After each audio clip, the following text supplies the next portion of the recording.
Bienvenue à ce premier numéro de Kinshasa Direct de 2022. Alors, qui dit premier numéro, nous allons recevoir ce soir Ngoï Kassanji qui vient certainement du Grand Kassai, où il a certainement mobilisé beaucoup de gens en faveur du chef de l'État Félix-Antoine Tshisekedi Tshilombo. Il sera là, ce sera lui notre premier invité. Qu'est-ce que la population kassaïenne a dit exactement au chef de l'État? Deuxième invité, quel gouverneur pour relever le défi du Kasaï oriental? Trésor Mpumbu, qui est acteur politique, il est aussi candidat. Il sera là. Et troisième invité, nous allons parler de la paix dans l'Est de la République démocratique du Congo. La paix telle que voulue aussi par les religieux. Celui-là, c'est un prophète, un homme de Dieu. Il sera des nôtres, Joseph Dikanda, pour parler de la paix en République démocratique du Congo. Quand on sait tous très bien que le président du Burundi a prié en faveur de la restauration de la paix dans l'Est de la RDC. Mais tournée du chef de l'État dans les Grands Kassai, est-ce que c'est la campagne qui est lancée? Monsieur Ngoï Kassanji, bienvenue. Merci. On vous a vu au Four et Moulin dans cette tournée du chef de l'État. C'est déjà une pré-campagne pour le chef de l'État en 2023. Je ne crois pas. Le chef de l'État se devait de se rendre compte de ce qui s'est passé, de ce que les moyens qu'il a envoyés ont été affectés, à quoi c'était affecté et quels sont les résultats sur le terrain, comment la population comprend, aperçoit ces actions, quelles sont les attentes de la population pour ce dernier virage avant les élections de 2023. Mais là, les discours du chef de l'État, lorsqu'il dit « donnez-moi le deuxième mandat », c'est déjà une campagne de 2023. Il a dit... Est-ce qu'il fallait qu'il le dise où il y avait beaucoup de défis ou beaucoup d'autres problèmes qu'il devrait relever, parler de mandat de 2023? Je reprends ses propres phrases à Bonzola, en Mbujimaï. Le chef de l'État, Félix-Antoine Tshisekedi Tshilombo, a dit à la population de la province du Kasaï oriental ceci. L'année 2022, nous allons mettre en œuvre le premier programme qui n'a jamais été réalisé dans ce pays. C'est quoi ce programme? Le programme des 145 territoires. Encore des promesses? Ce ne sont pas des promesses. Maintenant, ce sont des réalités à vivre. Parce que au départ, il n'a pas promis, il a aussi agi. Mais les moyens ont été très mal utilisés. Je vais vous donner l'exemple des 14 millions de dollars qui ont été affectés pour la construction des écoles et hôpitaux. Qui a détourné ça? C'est à ce niveau-là qu'il a promis les enquêtes pour voir qui ont fait quoi, qui a fait quoi. Et c'est lui qui a détourné, fera face à la justice. Est-ce que quand on parle des personnes qui ont eu à gérer la province et qu'on parle des détourneurs, vous n'avez pas peur que votre nom soit aussi figuré, que votre nom soit cité? Nous, écoutez, on a fait ce qu'on devait faire avec les moyens mis à notre disposition et on les a utilisés rationnellement.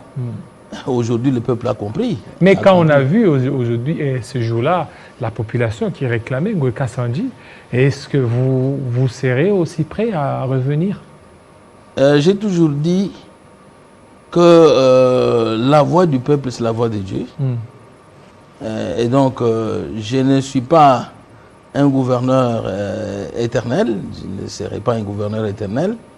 La preuve est que le peuple m'a confié le mandat pour plaider pour lui, pour travailler pour lui au Parlement, à l'Assemblée nationale. Et aujourd'hui, si on dit par rapport aux élections de 2000, parce qu'au mois de janvier, il y aurait élection dans des provinces et que vous êtes proposé par l'Union sacrée, vous serez partie prenante? Si ma famille politique vous allez accepter? Me propose, dans la politique, dans les regroupements politiques, dans les familles politiques, il y a ce qu'on appelle la discipline. Et donc, si vous êtes désigné par une famille politique pour la représenter, vous ne devez qu'obéir. L'indiscipline n'est pas admise en politique. Il y a un dossier qui a coulé en crisalive, c'est le dossier du sang. quand le chef de l'État parlait, il dit que vous êtes mon sang. Mais vous ne voyez pas que d'autres personnes voient ça comme étant un discours d'exclusion. D'autres personnes ne vont pas se retrouver. Que dire de ceux qui sont de Bandundu et d'ailleurs, ils ne vont pas se retrouver. Il dit que non, le chef de l'État n'est pas mon sang. Qu'y a-t-il des différences quand le chef de l'État dit à Goma que vous êtes mes frères? Oui, mais vous pouvez être mon frère sans être mon sang. Bon, qu'y a-t-il des différences entre mon sang et frères et sœurs? Non, Parce que les frères, c'est toujours le sang qui fait de même les quelqu'un frères d'une église frère. sont des frères. Ah, dans le sang de Jésus. Hein? Ah, Même les frères sont des frères. dans le sang de Jésus. Même en cours de route, on peut dire que tu es mon frère. Même vous aussi, vous pouvez me voir, vous dites, Jean-David, vous êtes mon frère. Voilà, je peux dire, à quelqu'un de Goma, vous êtes mon sang. Mais quand vous dites, vous êtes mon sang, ça c'est très, très proche là. C'est ça que je vous dis. Le sang peut être le sang du Seigneur Jésus, le sang peut être le sang congolais. Donc on a tous le sang congolais dans nos veines. Ça comme un discours tribaliste? Non, on veut toujours dramatiser les choses dans ce pays. Hein? Nous devons prendre des choses de bon côté. Et il ne faut pas dire des choses que le chef n'a pas dites. Donc il faut regarder les choses de bon côté. Il a été à Goma, il a appelé ses compatriotes frères et sœurs. Il a été à Beni, il a dit la même chose, à Nituri. Et quand il arrive au Kasaï, il dit, vous êtes mon sang. Vous êtes mon sang, oui. Sang congolais, pas sang tribaliste. Non. Alors maintenant, cette tournée du chef de l'État, est-ce que c'est opportun aujourd'hui que le chef de l'État se retrouve dans l'espace Grand Kasaï? Ah, il n'était pas opportun. Donc, quand il tournait ailleurs. Non, c'est à vous peut-être de répondre, non? Oui, ailleurs, le chef de l'État a fait des tours. Et dans ça, on voit déjà, c'est 2023 qui s'annoncerait. Mais non, le chef de l'État a fait près de 3 ans sans arriver au Grand Kasaï. Et d'ailleurs, même ici, vous me posez la question pourquoi le chef ne descend pas au Grand Kasaï, son fief naturel, ainsi de suite. Je vous ai dit qu'il sait ce qu'il fait, qu'il connaît ce qu'il fait. Maintenant, il était temps qu'il descende dans l'espace Kasaï pour se rendre compte des actions qu'il a menées. Est-ce que ça a été fait? Ça a été bien fait? Est-ce que ça a été mal fait? Pour quelles raisons ça a été mal fait? Et requérir les attentes de la population. Donc tout ça, c'est dans ses responsabilités de le faire. Et pas la campagne. Il y a des projets Tchilégeloula, ça n'a pas été fait. Il y a d'autres projets. Alors aujourd'hui, la responsabilité, ça sera toujours incombé à d'autres personnes. Alors il fallait s'assumer. Mais écoutez, incombé comment? Le chef de l'État n'est pas l'exécutant. Il y a les exécutants. Par exemple. Mais pourquoi ne pas les nommer? Parce qu'il y a les noms de certains conseillers qui seraient impliqués dans tout ça. Ah, heureusement que vous avez utilisé le conditionnel. Oui, qui serait. Bon, on attend. Toute personne est présumée innocente à condition que la justice établisse ses responsabilités.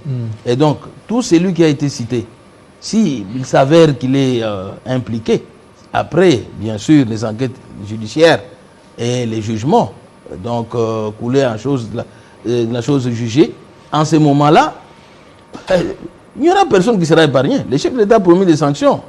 Hein, donc c'est l'affaire de la justice maintenant. Nous attendons que la justice agisse. Nous attendons que les instances compétentes, hein, par exemple la Cour des comptes, l'inspection générale des finances se déploient et que la justice établisse les responsabilités. Et moi, je pense que le peuple du Kasaï, de l'espace Kasaï, qui a souffert, qui a eu trop d'attentes, qui a subi des injustices depuis très longtemps, ne pouvait pas vivre ce genre de spectacle désolant. Alors maintenant, vous avez sensibilisé, vous avez mobilisé. Avec quel argent? Mais non, je suis descendu dans ma base. Dans votre base. Dans ma base. Vous n'avez pas donné quelque chose pour mobiliser cette population? Non, d'ailleurs, j'ai juste lancé un message le jour où j'ai voyagé. J'ai dit, je suis en train d'aller à l'aéroport, que les miens viennent. Parce qu'on vous a vu s'agenouiller un peu, ou chuchoter aux côtés du chef d'État. Qu'est-ce que vous lui disiez? Bon, écoutez, à un moment donné, il faut se dire des choses, hein, et d'une manière aussi beaucoup plus fraternelle, beaucoup plus paternelle, intime, ainsi de suite. Donc, il y a des choses à se dire en public, il y a des choses à se dire en privé, à l'oreille, c'est chuchoter des choses à l'oreille pour le bien de la population. De plus en plus, vous vous sentez proche du chef de l'État, surtout avec cette tournée, parce qu'à un certain temps, on vous a senti un peu éloigné du chef de l'État par rapport à tout ce qu'il y a eu, mais cette fois-ci, on vous a senti un peu proche parce qu'on vous a vu chuchoter là. J'ai choisi, j'ai écouté, comme je l'avais dit, j'avais écouté la voix de ma base, qui est celle de Dieu. Et donc, dès lors que j'avais adhéré à l'Union sacrée, j'étais directement proche du chef de l'État. Alors maintenant, est-ce qu'aujourd'hui, le chef de l'État pourra-t-il sanctionner toutes les personnes qui seraient impliquées dans le détournement de tout ce qu'il a trouvé au Kasaï? Vous savez que les chefs de l'État ne badinent pas dans ce genre de choses. Il n'a Sanctionner pas de frères, il n'a pas de sœurs, il n'a pas d'amis. Il n'a que les compatriotes épris du sens du développement, du patriotisme, ceux qui aiment ce pays, ceux qui peuvent l'accompagner, d'accomplir ses promesses vis-à-vis de la population. On a vu cette population qui criait sur les conseillers par rapport à certains travaux. Tchilé-Gilou, comment vous aviez trouvé ces travaux? Bon, écoutez, ça avance? Je n'ai rien vu. Vous n'avez rien vu? Je n'ai rien vu. Mais vous êtes député, pourquoi vous n'avez pas dénoncé? Parce qu'à chaque fois, vous êtes proche de votre base et cette base devrait certainement vous ramener des plus amples détails par rapport à l'avancement de ces travaux. Vous croyez que Ngoï Kassanji badine dans ce genre de choses? Non. Donc quand il s'agit de poser les actions comme parlementaire, je l'ai fait. J'ai initié une question orale avec débat à l'intention du directeur général. Et il s'avère que dans certains projets, ce sont les conseillers de la présidence de la République. Et le Parlement n'a aucun pouvoir sur ces conseillers-là. C'est comme ça que nous parlons de la justice. Parce que quand il s'agit de la présidence de la République, eh ben, c'est la justice. C'est la Cour des comptes. Donc vous n'avez rien vu? L'inspection générale des finances. Rien vu par rapport à ce travaux Tchilé-Gilou? Rien? Je vous dis que je n'ai rien vu, sauf quelques caniveaux. Quelques caniveaux? Quelques caniveaux au niveau de Lusambo, qui sont en cours d'exécution, et au niveau de certains avenues. Mais écoutez, si ici à Kinshasa, il y a des individus, des personnalités qui ont bénéficié d'autant de kilomètres de routes asphaltées, mais que dire de la province natale du président de la République? On peut dire les ennemis du président Félix Tshisekedi, c'est vous ce frère, c'est vous son sang. Bon, il ne faut pas dire que nous. Oui, il ne faut pas dire nous. Il y aura la responsabilité individuelle et personnelle de ceux qui étaient engagés dans ces travaux. Et donc, ils doivent s'attendre, chacun en ce qui les concerne, de ce qu'il a fait, des moyens mis à sa disposition pour les routes, pour le bien-être, pour les écoles, pour les hôpitaux. Et quand le chef dit que ce ne sont pas les Kassaïens qui ont détruit l'Amiba, c'est d'autres personnes. Le chef de l'État dit que ce ne sont pas les Kassaïens qui ont détruit la province du Kasaï. Oui. Bon, c'était une volonté politique. Alors, qui a détruit? Les différents régimes. Écoutez, moi j'ai dirigé la province du Kasaï oriental. J'en sais quelque chose. Je sais qu'à un moment donné, il y a eu Mon Afrique qui a voulu injecter 75 millions de dollars dans l'Amiba. Mon Afrique. Avec Kalampinga. Mais la volonté politique n'avait pas accepté. La volonté politique de cette époque-là n'avait pas voulu que Mon Afrique, donc que Kalampinga, injecte les 75 millions, alors que l'Amiba en avait besoin pour sa relance. Donc c'était une volonté politique. Et donc, si ça n'a pas avancé, si ça n'a pas marché, quelque part, il y avait une volonté politique qui freinait les choses. Et cette fois-ci, il y a encore l'implication des frères du sang qui sabotent l'œuvre de leurs frères, Tchilé-Gilou. Et là, moi, je n'ai pas mâché les mots.